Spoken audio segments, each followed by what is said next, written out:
السلام عليكم. وعليكم السلام. نعم. الشيخ مصطفى. أسئلة اليوتيوب طيبة يا عبد الرحمن، اتفضل يا حبيبي. يا شيخ أنا أحب أسألك في السؤال لأن أنا نفسيتي تعبانة جدا. أنا مقيم في الخارج. أيوه. أنا مقيم في الخارج ودائما أنا وزوجتي بيحصل بينا خلافات في التليفون. أيوه. هي معك في الخارج أو في مصر؟ لا، هي زوجتي في مصر. أيوه. تجيلها كل كم سنة؟ لا، أنا بنزل كل 6 شهور، كل 7 شهور. ماشي. بعد دايما بيحصل بينا خلافات، وكان بيوصل الأمور بينا الطريق مسدود. فكنت أحيانا بقول لها كل واحد يروح لحاله، لم هدومك وروحي. ما كنتش أعرف إن الطلاق يقع بهذه الألفاظ. لا يقع بهذه الألفاظ، من قال لك إنه يقع؟ بيقولوا إنها كنايات طلاق. لا يقع. أنت وقعت في يد شخص موسوس يفتيك بالغلط. يعني لا يقع يا شيخ؟ لا يقع. أنت اللي زي كده متعب للزوجة، وسوستك أنا نازل كمان يومين وفي حالة نفسية سيئة ومش عارف. يا حبيبي بلاش وسوسة، الله يغنيها عنك. أنت هتوسوس لها وتقرفها ليه بس؟ الزوجة زوجتك. لم هدومك وروحي لا تحسب تطليقة. روحي بيت أبوك لا تحسب تطليقة. فهمت؟ ما تنكدش على العروسة وأنت نازل.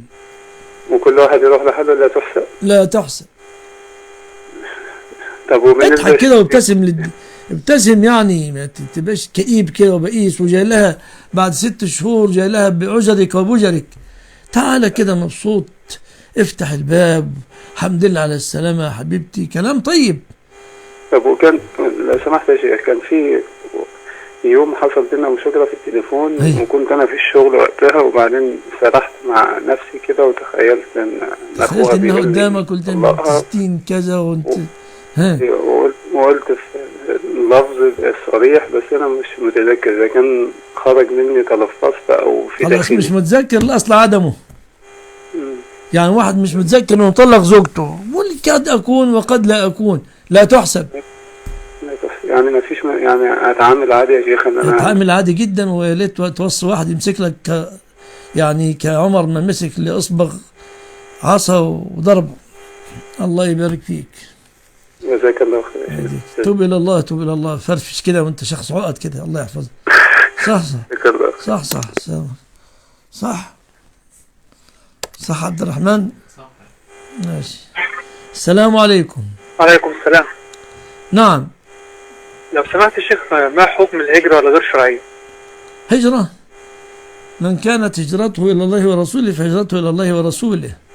من كانت هجرته لدنيا يصيبها وامرأة يتزوجها فهجرته لما هاجر إليه. ممكن سؤال تاني حضرتك؟ ماشي، اسأل. حكم الصلاة بالمساجد اللي بها ضريح لا تصلي، وإذا صليت فالصلاة تصح. ونور الله وجهك يا كبة ابن محمود. ذكرت أن الكبة طعام اسمه كبة. ماشي. السلام عليكم. وعليكم السلام ورحمة الله وبركاته. الشيخ مصطفى. تفضل. ربنا يبارك في فضيلتك. وإياكم. تفضل. سؤالين يا شيخ بعد إذنك. اسأل يا حبيبي. زكاة الفطر يا شيخ، احنا بيت مثلا 5 أفراد، تطلع كلها نطلعها شخص واحد ولا عدد من الأفراد أفضل؟ ما في أي مشكلة، 1 10 كله جائز، غير كفارة اليمين. كفارة اليمين يطعم 10 مساكين. لكن زكاة الفطر ممكن بيت في كذا بيت محتاج ولو 1 بس يجوز. تمام يا شيخ. السؤال الثاني،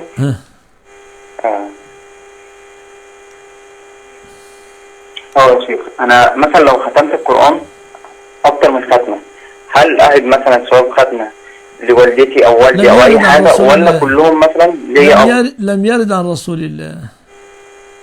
يعني كلهم يبقى ختمة ليا أنا بس. أيوه. تقول دلوقتي أنعم الله علي من النمص، يعني سلم الله من النمص، لكن زوجي مخلي حياتي جحيم بسبب ان لازم اتنمص، وكل شيء يقلب علي الدنيا، يقلب علي حياتي. يقول لي كلام يخليني أعيط، هيقول لا أنت معفشة، أنت معفنة، أنت كذا، يعني يريدها تتلمس. لا تطيعيه، والله خير وأبقى من الزوج. ماشي. السلام عليكم. وعليكم السلام ورحمة الله وبركاته. أهلا وسهلا. رمضان مبارك عليك يا شيخ مصطفى. وعليك وعلى المسلمين. أشهد الله أني أحبك في هذا اليوم الفضيل يعني. أحبك الله الذي أحببتنا له. الله يخليك ويكرمك. لدي يا شيخ سؤالين فقط. تفضل. الله يحفظك. تفضل.